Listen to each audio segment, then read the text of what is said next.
Andy here again at Hawkins Bazaar, and today we're looking at the Maxi 800 Platinum remote control helicopter. It measures a staggering 80 centimetres from tail to the nose. It's quite an impressive thing to see in the air. As such, it is an outdoor helicopter. It operates on the 2.4G operating frequency, so it gets a longer operating range and also doesn't suffer any interference when flown alongside other RC vehicles, which is handy. The charge time for it is 3 hours, as it's a larger helicopter with larger engines, and that gives you about 7 to 8 minutes flight time. So, let's take it out and have a look.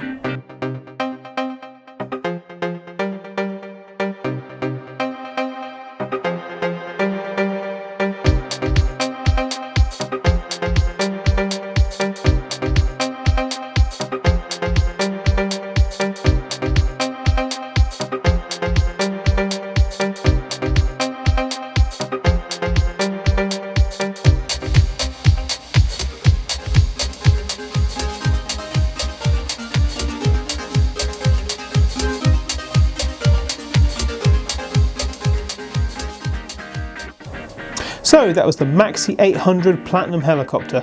If you have any questions or you'd like to send us any messages, just drop them in the comments box below and we'll get back to you as soon as possible.